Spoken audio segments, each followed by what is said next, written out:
They should have said the poet. The poet. They should have said the poet. The poet. This is Sending Poets, a podcast about ideas. Our goal is to understand metaphorical truths within the beauty we find in the human experience.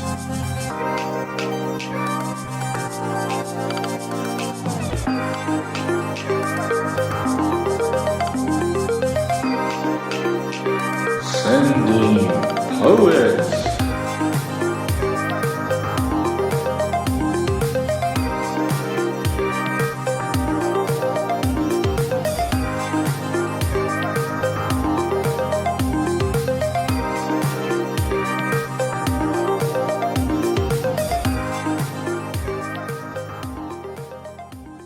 Next, NotebookLM. Wow, this tech is pretty nuts.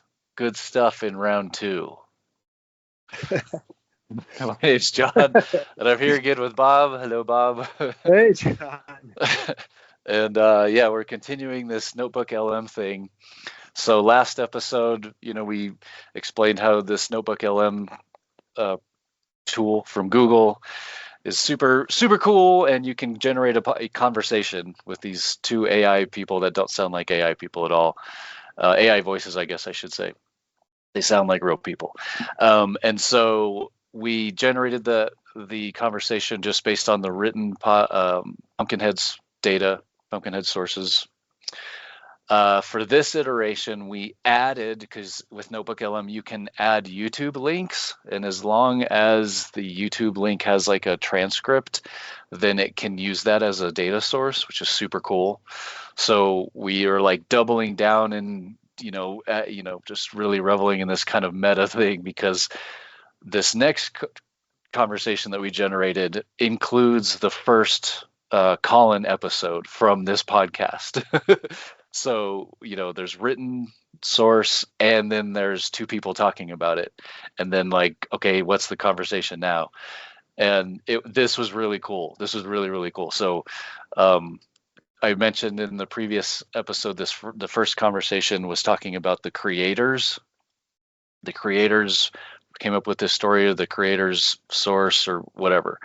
And this one of the most gnarliest things is, for whatever reason, these two AI voices talking to each other, they were saying your notes. In your notes, you said this. There was a part where the guy says, I really like that. He says something like, I like this in your notes. And the lady goes, thanks. Yeah, so that's the confusing part, right? Is I was torn between they're talking to me versus to each other, right? That's the... Yeah. Like, I feel like it was ambiguous, and it was like you couldn't even infer through the context of their voice or how they were talking. It was unclear. So yeah, I think it's another, what'd you call it? Like a finger? Yeah, the AI finger tell. AI finger, yeah. Yeah, I mean, it's getting closer, right? It's getting closer, but it still has little, extra pinky fingers in there, or whatever you want to call it. But yeah, it seems like they cleaned up the ambiguity, perhaps, with saying your notes or your concept. Yeah, I mean, it was super interesting. Like, what made it trigger that? Well, presumably the Callin archive podcast had something to do with it, because that was the only new thing. But I will say that we did regenerate the conversation just based on the initial sources, and it wasn't the exact same thing. And that's that's common with ChatGPT and stuff. In fact, in the programming of it, they call that temperature, and I think it's a value between 0 and 1. But it's decimals, so infinite possibilities between 0 and 1. But the point is, I think it's the closer to 1 that the temperature parameter is, I think the less likely it will hallucinate and do its own thing, the more likely you'll get the same response every time. So that is I think definitely I think it's like so the next word, the next whatever that comes out, pixel, whatever, it has a most likely ranking. Mhm. And if you always just take the most likely ranking, then you get zero variability, right? That's where they have the temperature is Yeah. giving you more variability of taking the third most probable next whatever thing is, right? The next token is Yeah.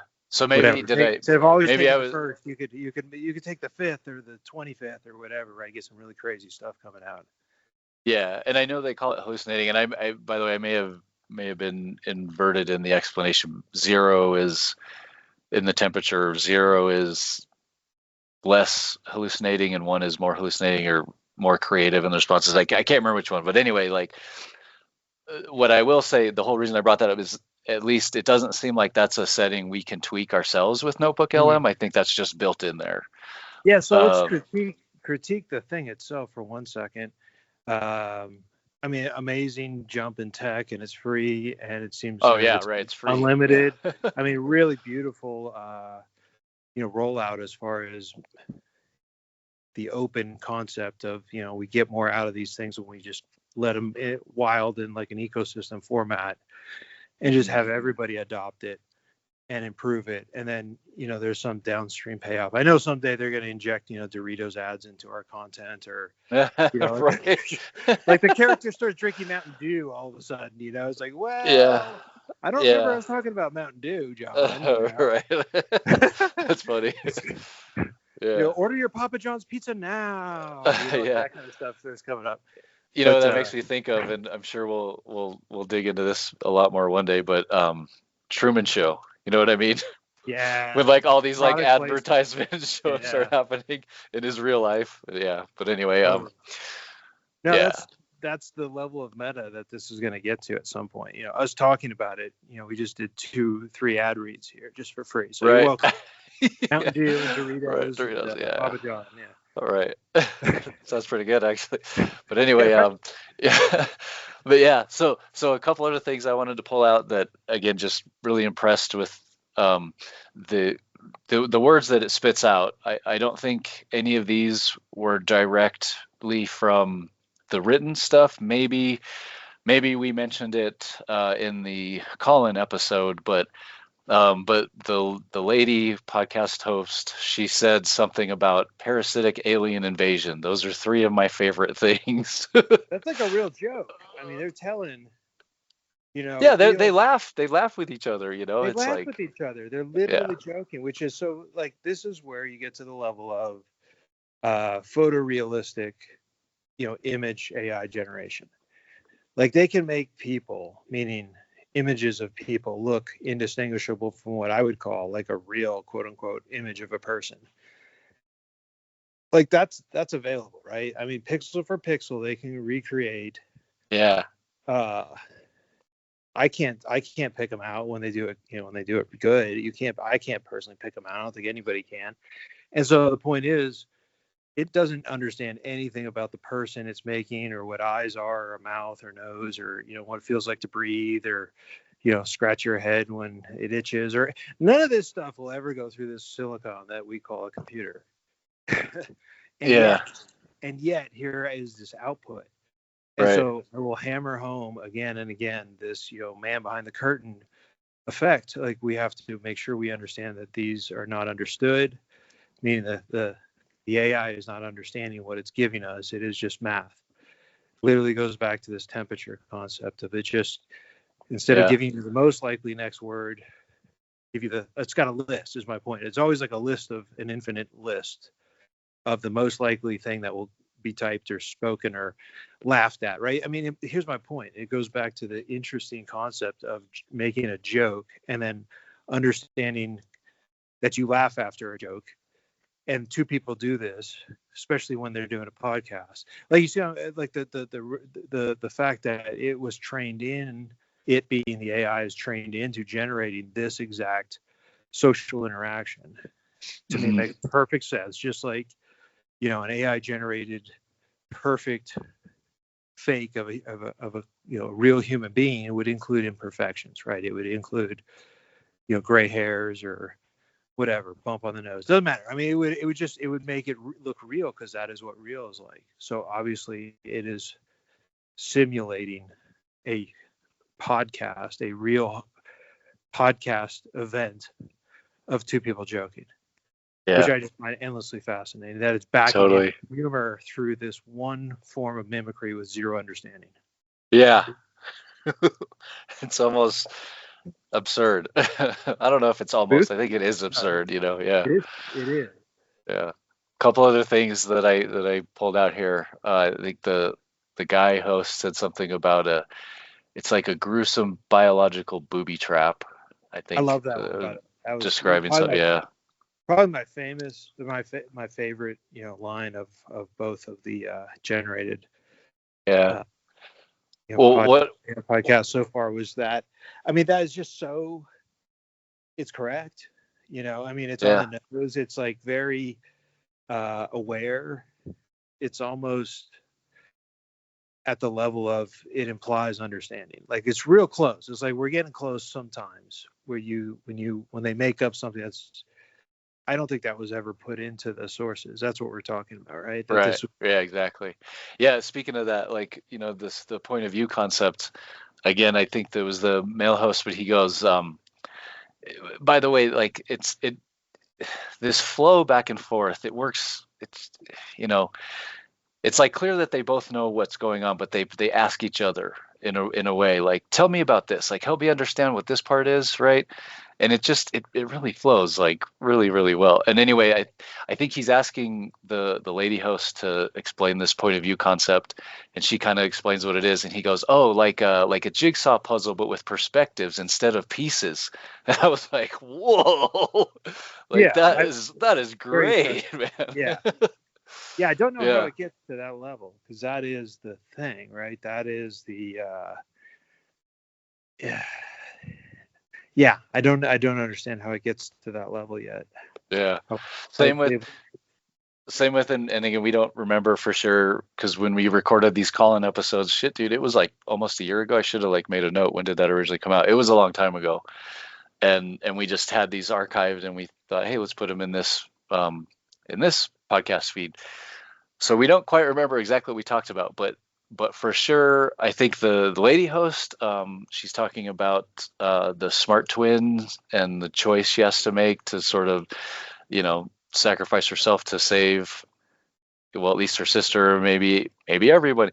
And the lady host references the trolley problem. And again, maybe we talked about that in the podcast. Maybe we did, maybe we didn't, but still, like, good job kind of connecting these dots, of like real world things, and really fascinating. Yeah, as the people who created the content that it was trained upon, there are a few little spots, little twinklings of that's something that was new, right? That's something that was truly generative. That would be a win for the AI column. Of, did you add something back to the conversation and not now? Obviously, if you're listening to the NotebookLM recording and you have no idea what the concept is, I mean, that's its own level of interestingness, in that it seems very convincing. But even from the inside, knowing everything, having it add little extra chef's kisses on on this thing is spectacular. Right. Agreed. Well, cool. Yeah, I think we'll cue this up to play then. So yeah, thanks for listening. Again, get a hold of us at sendingpoets@gmail.com, especially if you've done something with NotebookLM. We'd love to hear about it and what you think about our effort here going on. But so we'll leave with, I really appreciated this one. The last episode, I had mentioned that I think the closing quote from NotebookLM in that generated conversation was something about the scariest monsters are closer than you think. So check this one out. This is how this one ends. It goes, sometimes the scariest monsters are the ones we create ourselves. That was unsettling to me when I listened to it, because I'm like, it's talking about itself. humans created this AI stuff. It's the scariest monster. Like, oh my God. It was so much of a on the nose statement. It was very scary. Yeah. Okay, so get ready, because today we're diving into some seriously creepy stuff. Oh, I'm ready. We're talking about a potential horror series concept, Okay. and it revolves around, you guessed it, Let me guess. a parasitic alien invasion. Okay, Parasitic Alien Invasion. Those are three of my favorite things. Right. Yeah. So, as always, we've got your notes, and Yeah. they're wonderfully detailed. Well, thank you. But they are also like the tip of the iceberg, right? Right. So we're gonna kind of use these as like, jumping off points to really kind of dig into this whole concept. Sounds good. So, and not just any invasion, right? Right. Your notes describe something way more unsettling than like, The little green men. Yeah. Yeah. We're talking about a parasitic takeover Mm-hmm. that preys on humanity from the inside out, which is always like extra creepy. Oh, for sure. And what's really interesting about your concept is it's not your typical alien invasion story. It's so much more unsettling than little green men. You know? Right. Like we've all seen Independence Day, right? Yeah. Spaceships blowing things up. Yeah. This is different. This is about a parasitic organism, something that gets under your skin, literally. Ugh. Okay, so speaking of getting into your skin, literally, Yeah. these invaders, they waste no time, right? No, they don't. They arrive on the scene during what's supposed to be this picture-perfect 4th of July barbecue, Oh, how classic. right, on Whidbey Island, Washington. Beautiful place. So we've got the idyllic setting, right? Everyone's gathered, fireworks are booming, and then bam, meteor shower. Talk about a mood killer. Right, out of a horror movie, right? Right. But here's where it gets really interesting. Okay. Instead of spaceships and like, all the lasers and stuff, Right, none of that. these meteors, they're carrying something far more insidious. They carry a parasitic organism. Okay, so we're talking about some kind of like space goo or something. Yeah, and this isn't the kind of goo you want to get on you, let me tell you. Definitely not the souvenir you want to bring home No. from your 4th of July barbecue. Not at all. And the way it spreads, it's like something out of a nightmare. Okay, so walk me through this. Like, how does this parasitic takeover actually happen? So this organism, it gets into your system somehow. Could be a cut, could be through your mouth, nose, who knows. But once it's in, it starts taking over your nervous system. And it turns people into, well, Pumpkin heads. pumpkin heads. Okay, I mean, the name itself is kind of creepy, but what exactly are we talking about here? Imagine, if you will, this grotesque, swollen head, like a pumpkin, but with these glowing eyes and this gaping maw. And the skin, it's stretched so tight, it's almost translucent. You can practically see the pulsating infection underneath. Okay, that is a visual I'm not going to be able to shake for a while. But it's not just the way they look, right? There's something about how these pumpkin heads spread the infection that's like straight out of a nightmare. Oh, absolutely. And it's such a clever twist on a classic horror element, you know? What do you mean? Well, think about it. In most monster movies, you aim for the head, right? Yeah, headshot, game over. Exactly. But with pumpkin heads, destroying the head doesn't just kill it, it unleashes this wave of infectious goo. Oh, so it's like a gruesome biological booby trap. Exactly. And it's not just about making the situation worse, it's about playing on our expectations. The audience thinks they know how to defeat the monster, but then, bam, your notes throw this curveball. It's brilliant. Yeah, talk about a no-win situation. Right. You get rid of one pumpkin head, you might end up with a dozen more. Exactly. But, okay, so it's not just the creature feature aspect that has me hooked. Your notes also highlight some really interesting family dynamics at play here. Oh, absolutely. You can't have a good horror story without some messed up family drama. Right. And the family at the heart of the story, they're far from your typical sitcom bunch. They've got issues, real relatable issues, even before the aliens show up. And that's what makes it so compelling. Because it's not just about surviving the invasion, it's about surviving each other. Okay, so let's break down this family a little bit. We've got the dad, right? He's a Bering Sea crab fisherman, tough as nails kind of guy, but also gone for long stretches, which, that's got to put a strain on things. It's that classic pressure cooker scenario, right? You've got the isolation of the island, the demands of the father's job, and then, of course, the ever-present threat of the pumpkin heads. It's a recipe for disaster. And then there's the mom. From your notes, it sounds like she's the one who's left holding down the fort, trying to keep up appearances of a happy family. It's a lot of pressure, especially with everything going on. And it speaks to the often unrealistic expectations placed on families, particularly in isolated communities like the one you described. Right. Everyone knows everyone else's business, so it's even more important to maintain that facade of normalcy. Precisely. But under the surface, there are cracks in the foundation, secrets and resentments that simmer just below the surface, waiting for the right moment to explode. And then, of course, we have the kids. Each of them seems to represent a different way of coping with not just the alien invasion, but also the pre-existing family dynamic, right? Exactly. You've got the oldest son, labeled the disappointment. He's the one who sees through his family's facade, who feels like an outsider in his own home. Yeah, and it sounds like his storyline might be one of those that challenges our expectations as the story unfolds. Possibly. There are hints in your notes that he might surprise us. It makes you wonder if sometimes it takes an extraordinary situation to reveal a person's true character. Right. Like, maybe deep down he's the most capable one of all, but he's just never been given the chance to prove it. And speaking of complex characters, we have the twins. Ah, the twins. Identical in every way, except for the choices they make. It's a fascinating exploration of nature versus nurture, wouldn't you say? Definitely. You've got one twin who embraces popularity and the fleeting nature of youth, while the other seeks knowledge and independence. It's like they're on two completely different paths, even though they share the same DNA. And then the pumpkin heads arrive, and it's like everything gets amplified, right? Their differences, their choices, the stakes are suddenly so much higher. It's like their identities were already on diverging paths, and then the invasion throws everything into hyperdrive. Precisely. And it makes you wonder how much of who we are is predetermined and how much is shaped by our experiences, especially in the face of unimaginable horror. It's like this whole invasion throws a giant magnifying glass over everything that's already, like, bubbling under the surface of this family. Exactly. And it's not just the family drama, right? You mentioned these waypoint scenes in your notes, and I gotta say, they're a really fascinating storytelling device. Yeah, they kind of threw me for a loop at first, I'll be honest. Right. It's not a common technique, but when it's done well, it can be incredibly effective. So for our listeners who might not be familiar with this idea, can you kind of break it down for us? Sure. Imagine key moments in the story, but instead of seeing them just once, we revisit them multiple times,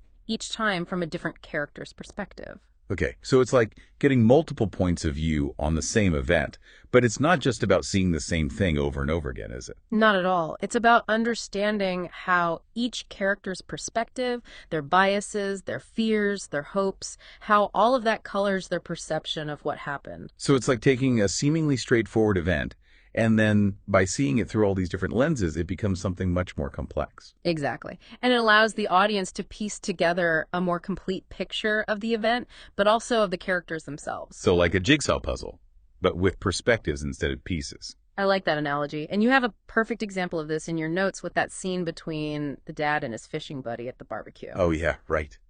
On the surface, it just seems like, some harmless flirting between two old friends, right? Right. But then later on, we learn that the fishing buddy, well, she's already infected. And suddenly that scene takes on a whole new level of creepy foreshadowing, right? Exactly. It makes you question everything you thought you knew about that interaction. Was it truly innocent, or was there something more sinister at play? See, that's what I love about this concept. It's those layers of meaning, those subtle hints that make you want to go back and re-examine everything. And it plays on our natural tendency to look for clues, to try and make sense of the chaos, especially in a situation like this where the lines between friend and foe become increasingly blurred. And you mentioned a scene with the mom that really stuck with me. The one where she's trapped with her youngest son. Oh, that scene. It's brutal. It's a gut-wrenching exploration of a parent's worst nightmare. Yeah, she's forced to make an impossible choice. I mean, how do you even begin to process that kind of situation? You don't, not really. She's faced with this unthinkable situation, and in that moment of desperation, she makes a split-second decision. An act of, I would argue, desperate love. But then, of course, she's rescued moments later. Which, on the one hand, thank God, but on the other hand... The relief is almost immediately overshadowed by the weight of her actions. Right. The knowledge that she was moments away from taking her own son's life, even if it was to save him from something worse, that's going to leave a mark. Trauma like that, it doesn't just disappear, it becomes a part of you. And in a way, it becomes its own kind of monster. You know? Absolutely. And then there's the whole other layer of guilt and what ifs that come with surviving something like that. It's a testament to the resilience of the human spirit, wouldn't you say? But it also begs the question, at what cost does that resilience come? And speaking of difficult choices and unimaginable sacrifices, we have to talk about the smart twin. I mean, luring the pumpkin heads away from her sister like that, that's some heroic stuff right there. It is, but it's also tragic. It speaks to that classic moral dilemma, the trolley problem. Right. Is it more heroic to sacrifice one life to save many, even if that one life is someone you love? And the story doesn't shy away from the weight of that decision. There's no easy answer, no right or wrong. It's a choice that would haunt anyone who had to make it. Absolutely. It makes you think, like, what would I do in that situation? Would I be able to make that call knowing the call? I honestly don't know. And that's the power of your story. It forces us to confront those uncomfortable truths about ourselves. It's not just a monster movie. It's a story about the choices we make when faced with the unthinkable. And the sacrifices we're willing to make for the people we love. Precisely. But shifting gears for a moment, there's this interesting question posed in your notes about the role of the elderly in all of this, particularly grandma. You ask, why do humans even keep elders around past their reproductive years? It's a question that's always kind of bugged me, to be honest. Like, from a purely evolutionary standpoint, it doesn't make a lot of sense. Right. It seems counterintuitive. But in the context of this story, that question takes on a whole new meaning. Your notes suggest that Grandma might play a pivotal role. So it's not just about outrunning the bear. It's about who gets thrown to the bear first. In a sense, yes, but it also speaks to the idea that survival isn't always about physical strength or cunning. Sometimes it's about wisdom, about experience, about a willingness to make sacrifices for the greater good. Grandma might not be the fastest or the strongest, but her knowledge, her perspective, that could be the key to the family's survival. It's a pretty powerful message, especially in a genre that often focuses on the younger generation as the heroes. It is, and it speaks to a theme we've touched on before. The importance of family, even when it's messy, even when it's dysfunctional. Because at the end of the day, when the pumpkin heads are at the door, those are the people you're fighting for. Your family, for better or worse. For better or worse. And that brings us to a really crucial aspect of your story. The setting, Whidbey Island in the 90s. Ah, yes. No cell phones, no internet. Talk about isolate. Exactly. It's a brilliant move, really. By stripping away those technological lifelines, you force the characters, and by extension the audience, to confront the situation head on. There's no calling for backup, no frantically Googling how to survive an alien parasite. They're completely on their own. Which honestly makes the whole thing even more terrifying. It's like, what would we do if we were suddenly cut off from everything and everyone we rely on? It's a sobering thought. And it speaks to the core of what makes your story so compelling. It's not just about the scares, it's about exploring the depths of human resilience and ingenuity in the face of unimaginable horror. And it's about finding hope in the most unexpected places. Even amidst the chaos and carnage, there's always hope. And it's not just about physical survival, right? The notes also hint at the psychological toll this whole invasion takes on everyone. Like, just the thought of being trapped on this island with these things, it's enough to give me nightmares. Oh, absolutely. The isolation of Whidbey Island, which you know is already a factor given the father's profession, it becomes almost unbearable under the threat of infection. Right. Like, even if you manage to avoid getting turned into a pumpkin head, just the constant fear, the paranoia, it's got to do a number on you. Oh, for sure. Imagine having to look at everyone you know and love and wonder, are they still them? Or are they one of those things now? And what really gets me is that you've placed this story in the 90s, right? Pre-internet, pre-cell phones. So there's no calling for help, no Googling how to survive an alien parasite. They're completely cut off from the outside world. It's a brilliant move, really, because it forces the characters, and by extension the audience, to confront the situation head on.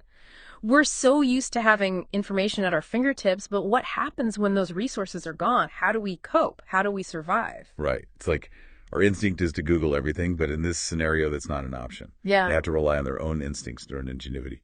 And speaking of ingenuity, I love that detail you included about the father using his crabbing equipment to fight the pumpkin heads. Oh, yeah. It's such a great example of turning the everyday into a tool of survival. It speaks to that primal instinct to adapt and overcome, even when faced with the unimaginable.